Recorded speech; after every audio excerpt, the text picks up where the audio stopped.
bud. Welcome to the operation. Glad to have you on board. Are you nervous? You look nervous. Don't worry. You're gonna love it here. Let me show you around. This is where the magic happens. Well, I mean, maybe not magic so much as a complex series of watershed processes affecting every living thing on the planet. But you get the idea. Ooh, looks like we have a question. You there, down in front. What exactly is a watershed? How did you get a job at Alberta Watersheds Inc. if you don't know what a watershed is? Okay, well, think of a watershed as a kind of a funnel. Here, it's like this. Like a funnel, the land collects all of the water within a specific area, whether it's melting snow, a small creek, rainwater collecting on a parking lot, or irrigation water from a big farm. The water that falls in that area of land eventually makes its way into the nearest body of water, a lake, a pond, a creek, whatever. That water makes its way to larger rivers, and eventually, the ocean. Everyone in the world lives in a watershed. Let's look at what's going on over here. A stream forms from melting snow up in the mountains. As it flows down the mountain, it passes by this mining operation. Waste from the mine could end up in the water if not contained properly and travel with it downstream. The stream joins a river which passes through some farmland. Pesticides, herbicides, or fertilizer mix with the runoff in the groundwater around the farm and feed into the river.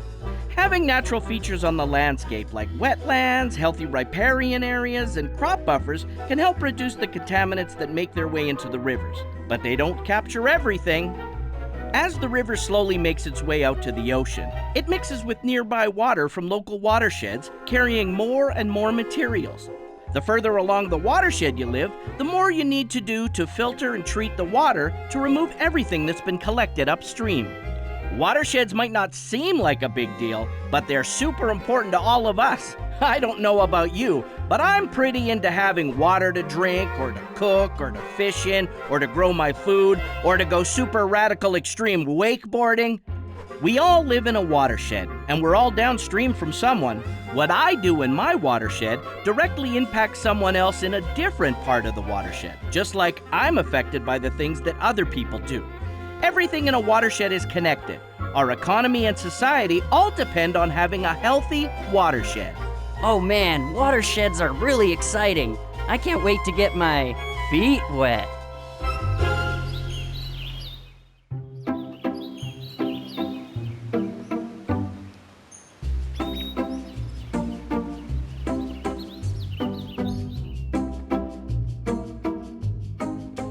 Hey, buddy, over here. I saved you a seat. Oh man, I am super pumped for this lecture.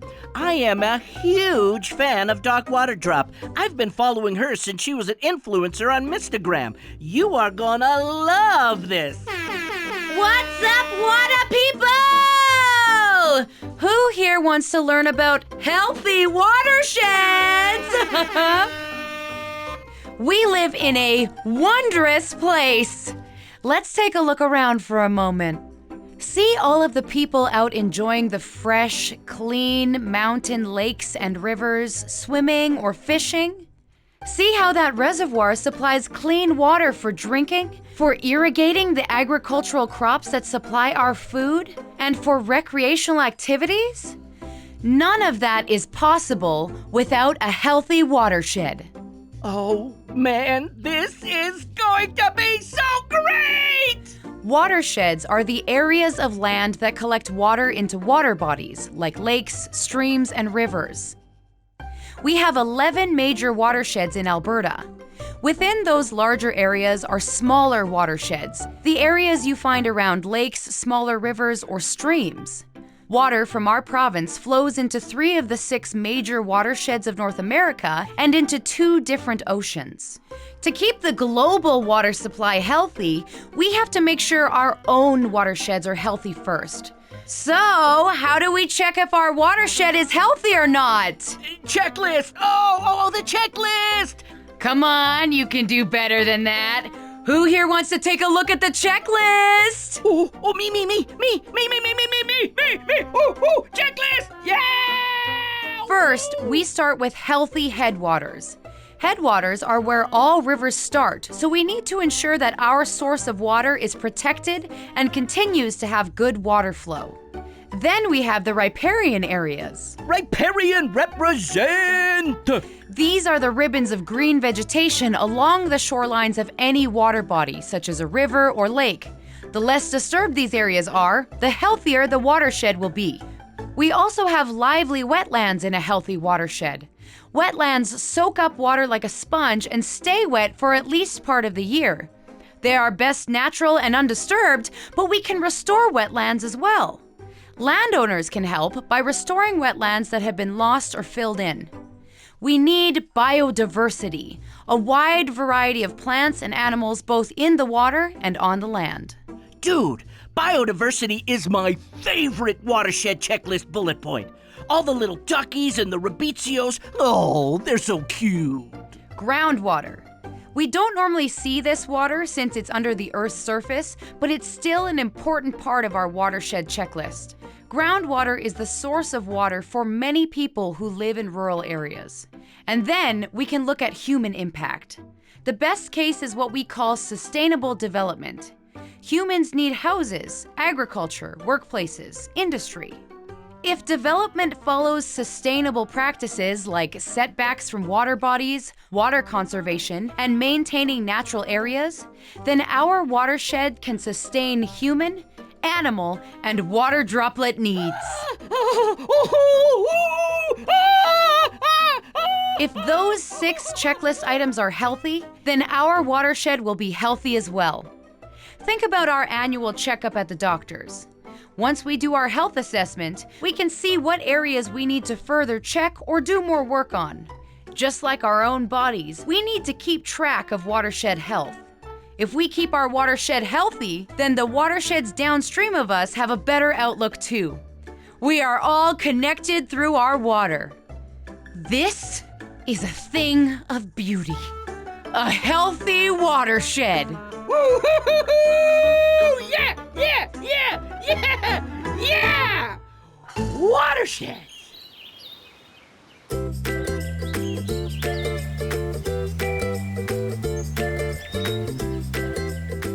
Hey, buddy. Good to see ya.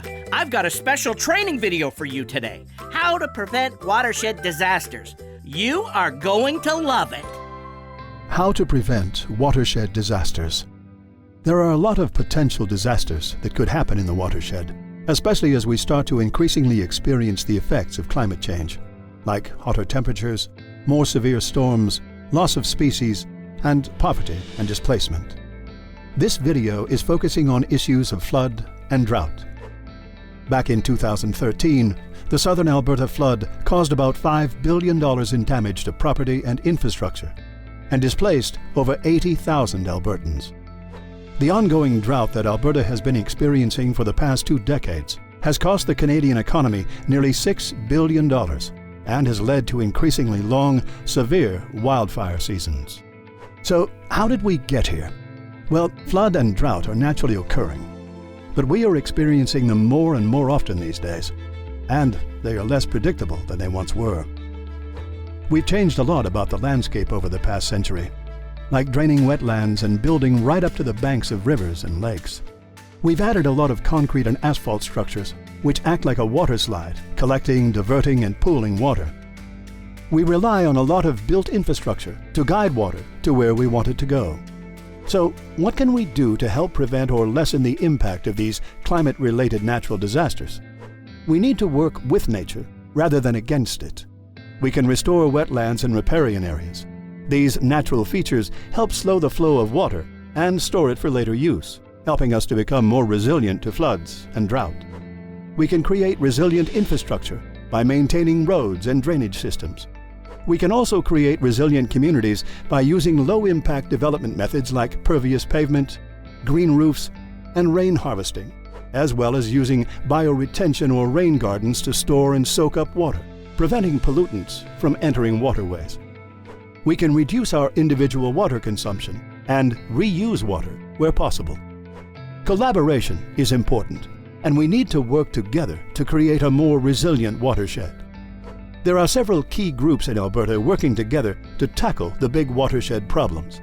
Groups like the Alberta Water Council, which advises on provincial policies and actions. The Government of Alberta, that provides policies, regulations, and resources at the provincial level. Watershed Planning and Advisory Councils, that bring people together to discuss the big issues and develop solutions within their watersheds. And watershed stewardship groups. Those groups take community-level action to safeguard local natural areas and water bodies. However, for these groups to be effective, they need everyone to step up and be part of the solution, including industry, nonprofits, agricultural producers, municipalities, and everyday people. Our collective action can help us all to become more resilient and create a better landscape and healthier water for our families, our neighbors, and future generations. There are a lot of great ideas in that video. Hey, what's the name of the Watershed Planning and Advisory Council in our watershed? I want to learn more. Great question. I'll tell you all about them on the way to lunch. Let's go. It's on me.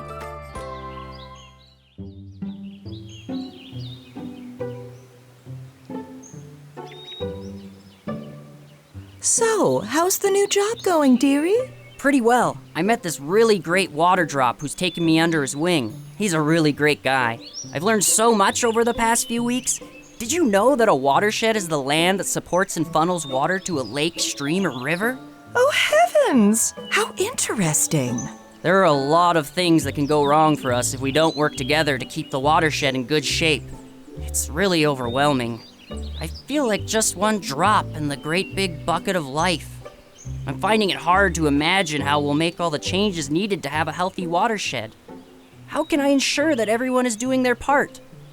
Do you recognize that tree over there? Holy moly, that's the tree I planted back in first grade. Wow, it's so big now. Indeed. Do you remember what this river valley used to look like back then? Well, I think so. I remember it being in really poor shape. The trees had been removed to create a view for the houses nearby, the bank had started slumping, and all the animals had left. That's right. When you planted that tree in the first grade, it was part of a bigger restoration project to fix the riparian zone and bring all that nature back to help improve the health of the river. Planting that tree was your first act of stewardship. You took time to be a part of the solution, and now, years later, this is a place where you can bring your children to pick berries and see wildlife or go fishing. Being a steward of the environment can sometimes feel like nothing is happening. Often it takes a long time to see results, but we don't do it for ourselves. We do it for others, for the wildlife, for future generations. Your job isn't as crazy as it may seem. You're already teaching your children to love and care for the watershed, and that's really the most important thing. Anyone can be a steward. It's about staying connected to each other and the environment and sharing knowledge. It's thinking above and beyond yourself and seeing how all of us, everything in the watershed, is connected. Hey, kids, save some for the birds. Thanks, Mom.